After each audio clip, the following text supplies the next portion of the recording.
he was a very good NBA coach, and you may see him on the sidelines again in the future. But he also, when he was coaching in Memphis, did a great job there. Had one of the great lines of the last several years from a coach. We wear it out every chance we get. We do. Take that for data. And the desk slap just seals it. Yes. So this is our man David Fizdale. Fizz, what What's up, man? Fizz? Explain it to me. What's up, guys? Good to talk to you. Hey man, Yes, how sir. much do people bring that up to you often? Man, you will be surprised. I could be eating at a nice restaurant, or like I could be out somewhere and somebody will just slide by me and be like, "Hey, take that for that," and I just fall out. I'm like, man, yeah. I'm like, people are nuts, man. I'm like, You hey, know what? I tell them, pick up my check, take that. Yeah, right. Take that for that. Take that for data, Take that right? for data. Take that for data and American Express. How about that? I hear you. Now, Fizz, we've seen you all over doing media. Do you want to get back into coaching eventually? Or are you liking this media thing? We've seen like a Jeff Van Gundy basically make a whole second career out of this. Do you kind of see that, or would you like to get back into coaching? Well, I definitely would like to get back into coaching, but I think unfortunately the circumstances of COVID and when it hit, and then me having a newborn during that time, it's just really made me sit still for a minute. And I'm actually enjoying the TV stuff. I'm learning a lot. I mean, you guys do it, and Chris, you're as good as they get. I mean, it's not just you walk on there and just know how to do it. Like, it's stuff that goes into it, and how to deal with topics and address topics and things like that. And so, I'm enjoying the learning process, actually, and kind of starting from scratch and, learning from really talented people in a different craft. And so, at some point that will be a thing that I will probably end up permanently doing. But, in the near future, I'd like to get back into coaching. Great. And congratulations on the birth of your child. Yes. That's great. Thank you. Absolutely. Thank you. Mazel tov. He's been fun. That's awesome. Talking about some NBA stuff, and I guess we could talk about that Nets 76ers game. The Nets didn't have most of their star players in that contest. Fizz, what is that? We had Eddie House on. He said that was the Nets basically not wanting to show their hand or show them what they got. Is that how it's done? Like, you don't play your big guys in a game like that? It just seems strange that it could wind up being a tiebreaker at some point, that game, but yet they didn't feel compelled to have to play that game.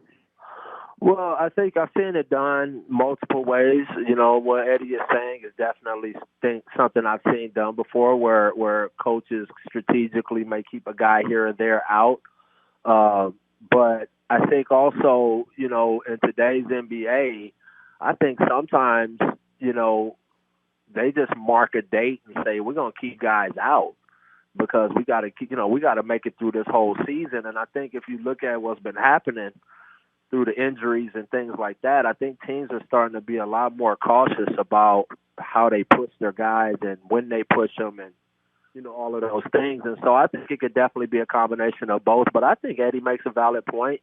Maybe they don't want to tip their hand, but at the end of the day, both teams will be showing something at that point, and no one's really hiding anything or have any big secrets. So right, that's what I was thinking. You're gonna know your opponent pretty well by the time you get to the end. Fizz, I've picked Brooklyn. Both Rob and I picked Brooklyn to win it. They got so much talent, and they've looked good. Harden's just orchestrating at the point guard position so well that everything seems to fit together. But I got to be honest, man. I'm scared about this pick because Steve Nash even said it last night. They may not have their whole team for the rest of the regular season. And to go into the playoffs with your big three playing maybe 10, 12 games together, maybe it'll be 8 or 9. It just seems like we know that's completely unprecedented for a team to do that and win a championship. And you were in Miami with the big three in that first year. They didn't win it. Nope. Do you think it's possible that the team can play so little together and win a championship in the NBA? This year, I believe that can happen. I just think that everything that we're seeing in the last 2 years really is unprecedented when it comes to how a season is played, the moves that have been made, the injuries, how COVID has affected games played. And so in such a unique season where you see, like, we don't know how teams are going to really end up at the end, but they got super talent. The Lakers are super talented, right? They got big-time players, but they're banged up. Brooklyn goes through their rotation of, two guys on, one guy off, and sometimes it's just one guy on, two guys off, and those guys aren't playing together. But when you get all that talent on the floor, they're a monster. Hell, they're a monster when you don't have all of that talent on the floor. Right. So I just think that with such a unique season and the way that teams have had to really Navy SEAL it, right? They just land in some place and they go play, and whoever's available is got to go get the job done.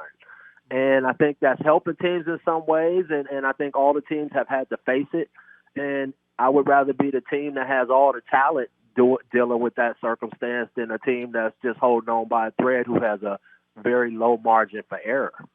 How about the MVP race? Obviously, a lot of guys have been hurt this year. So, Embiid is playing great since he came back, but he missed over 20 games. And LeBron was playing well. People were talking about him for a while. He got hurt. Harden was playing great. He got hurt. I mean, who would you, if you had to pick somebody right now, who would you pick to be your MVP? Oh, right now, to me, it's the Joker. I think Jokic is the guy, and I think this will be an MVP most likely decided on the war of attrition. And, if he can stay on the court, knock on wood, like all of these guys, I mean, Giannis, everybody has gotten the bug. I think if he can stay on the court, and now he's going to be asked to do more without Jamal Murray running around out there, I think statistically it's going to be tough to beat him because he's just filling up that stat sheet every single night in every single way. Right. And, when you're missing 20 games and you're dealing with a guy that's constantly filling up the numbers like that, that's tough to catch. And so right now he's the guy for me. Yeah, I'm with you on that one, Fizz.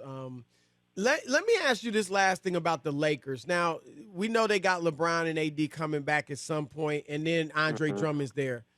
LeBron, for the most part, and I'd say even AD as well, both of them, for the most part, have not really played with a dominant post guy, somebody that's going to be on the block, clogging up the lane, and they kind of like that lane wide open. Do you think that's going to be an adjustment for LeBron and AD, but particularly LeBron? I don't, because I don't feel like Drummond is just a guy who's just going to go stand in the paint. Drummond's a pick and roll player. That's his number one gift, is setting pick and rolls and getting to the rim. Playing below the free throw line when other guys are creating plays, and now you take a body off of him and he's on the glass, or he's getting a drop off pass for dunks and things like that. And then I think he's a post up guy. And so what I've always seen when guys of Drummond's talent level get to a team where they have guys like LeBron and AD, they fall in line. And they understand, like, this may be my only shot to win a title. These guys have done it. I need to play my role and do the things that really helps this team. And luckily for him, Dwight Howard was a perfect example. Dwight Howard and JaVale McGee were perfect examples of what the Lakers were missing when those guys left, right? A rim roller, shot changer, shot blocker, just a presence, offensive rebound, dominant offensive rebounder, things like that. And so adding him, if he can just be that for them and not try to be more for his ego, but just be more for the team, I think it's going to work out just fine. So quickly, who's your pick? Brooklyn, the Lakers, or somebody else to win it all? I don't like you at all right We now. got to put you on the spot. Media, man. That's right. No fence sitting here on the odd couple. I think I know who you're going with. I think I know who your heart is with. Well, here's the thing. So before I say my thing, I just want to preface it with this. We just talked about all these guys banged up, so I'm putting that out there first. But I'm gonna say this. Just to be different than y'all. I'm going Lakers with health. Lakers Okay. with health. Lakers with health. All right. So that means it ain't I knew he was happening. going with LeBron. I knew he was going I'm going. with LeBron. It's more than that. I think the Lakers have two guys that really cause matchup problems. Like they can pound at Brooklyn. I really believe that. Although Brooklyn can run and shoot and fast and all of that, and I think Lakers can play some of that game. Where I think Lakers really get teams is that LeBron and AD are such tough matchups versus the switch. And, at the end of the day, though, I just want to see those two teams go at it. Right. I like Philly too, but I just don't know if Philly will have enough to overcome all of that firepower that Brooklyn is putting on the floor. That's our man, David Fizdale, former NBA head coach. Great stuff, Fizz, man. We appreciate it, brother. Man, anytime. I wish you guys well. Take care of yourself. You too. All right, you Thank too, you. man. Take that for David. data. That's right.